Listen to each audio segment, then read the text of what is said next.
Good morning. Welcome to Rising. We've got a great show for you today. Balce is off and Brianna will be here later this week. But today we have Olayemi Olurin back with us. So nice to see you, Olayemi. It's exciting to be here, Robby. Thank you for having me. Our pleasure. Our pleasure. Well, we've got a lot to get to. Abraham Enriquez and Dr. Patricia Campos Medina will join to discuss some new polling data from Latino voters.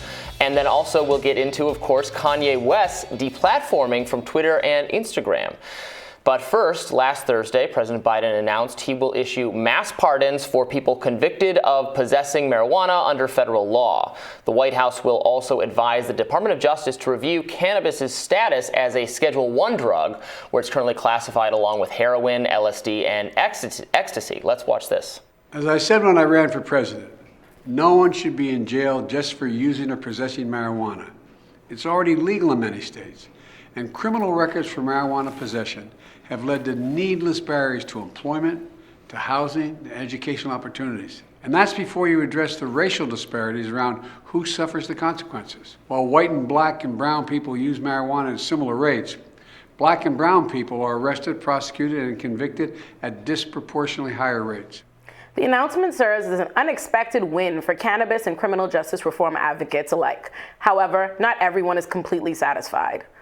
Policy experts told Rolling Stone that the pardon is set to cover at least 6,000 people who have received a federal possession conviction since 1992, but none of them are currently incarcerated. That's compared to the almost 40,000 Americans the White House says are currently serving time for other cannabis-related charges.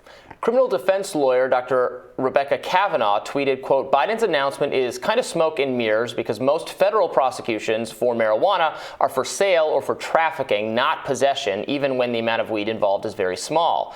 The pardon also fails to cover people who were in the country illegally when they were charged. So a more limited effect than it might seem at first, although certainly I would say a step in the right direction, something that many people who voted for President Biden wanted him to do. He's a drug warrior kind of guy from a long time ago. Obviously, his vice president is. Right. But this is a good trajectory. I actually agree. I'm normally pretty critical of Biden, but actually when this news broke, I actually tweeted out that, if he does actually take marijuana off the federal schedule of drugs and he pardons these things, that will be a significant step in the right direction.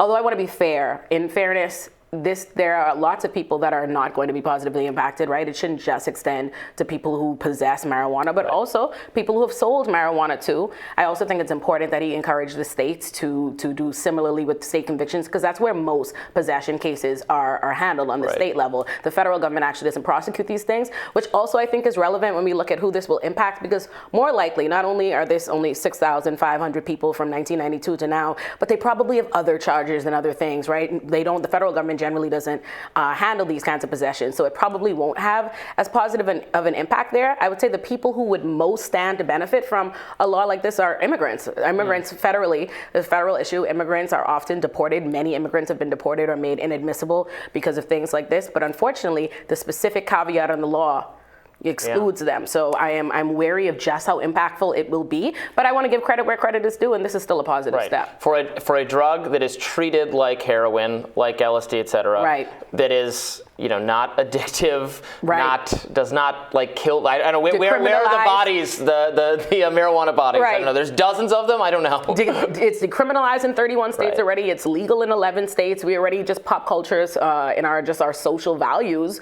Marijuana just isn't. We don't view marijuana the same way we did, and it's absurd that there are people, thousands of people all over this country sitting in prison for selling marijuana on the state level, but also and possessing it on the state level. So I think we have to take consideration to that. It is good because I think the federal government making a statement that they're going to back off from marijuana in a particular kind of way will encourage states to act similarly. But I think it's important to look at the scope of what will actually happen, what still needs to happen. And there are people who are in pain. Yes. For whom cannabis can be a substitute for other, help them deal with Right. chronic pain and can be a substitute for far more harmful things Right. like opioids, Right. which are our whole drug problem right now is these kind of inadvertent poisonings from fentanyl, Right. which is making its way into our opioids. Yes. And you know, the prescribing and all of that going on. We want good, Right. healthier alternatives to opioids. Right. Marijuana is one of them, and the federal government has been treating it like it's this insanely harmful, dangerous, Agreed. risky substance. No one on earth can make an argument for why alcohol is legal and marijuana is Right. illegal. There's just it falls apart of minimum scrutiny. And I will say, while we're in the process of saying, you know, black people, although black and white people use marijuana at similar rates and we are disproportionately arrested and incarcerated and prosecuted for it, the same is true of selling drugs. And I think that's important. When you look at currently, we have weed is legalized in many states, it's decriminalized in many states, and you see all kind of places, even like New York City, who are getting the cannabis license, white people being allowed to get these license lawful and sell weed and make entire businesses out of it. I can't tell you how many times I've seen my boy Seth Rogen doing all kind of cute stuff with weed, and you see it treated in this very not criminal, very friendly, very Right. understood, very socially accepted way, and at the same time, their entire communities still being plagued with the after effects Right. of not being given that benefit. So to me, it's important. I want to give Biden credit where it's due because, listen, I recognize it's a process. He's Yeah. come a long way from where he originally stood on marijuana, and I want to give that credit, but he's got to go further. And Republicans should recognize that this is a decentralization thing. Yes. In part, like, let states that want to experiment with looser restrictions on Right. marijuana, that want to allow businesses to sell cannabis, Right. let them do that right now, because the federal government, the Biden administration currently, Right. has made that confusing and allowing for law enforcement and harassing of Americans who are just trying to Right. work. Right. Like, that is something Republicans should be against, and many are against. In fact, like, legalizing marijuana has popular. become very popular among Incredibly popular. all segments of the population. So. And I think it would help us address some of the issues we've been talking about. Like you said, the opioid crisis, the way our criminal system is, both those things, we could better address that if we didn't have marijuana being illegal and the Right. states followed suit. You could see them better regulated, create a market. They could not only make money, which we all know is important to our government, but they could also try and, intervene from some of these problems and these opioid issues and these fentanyl issues that they're so concerned about.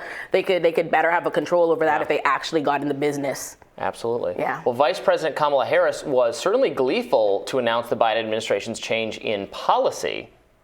The bottom line there is nobody should have to go to jail for smoking weed. Well, that's interesting, but who could forget Tulsi Gabbard's infamous scorched earth approach to Kamala Harris during the 2020 primaries? Now, Senator Harris says she's proud of her record as a prosecutor and that she'll be a prosecutor president, but I'm deeply concerned about this record.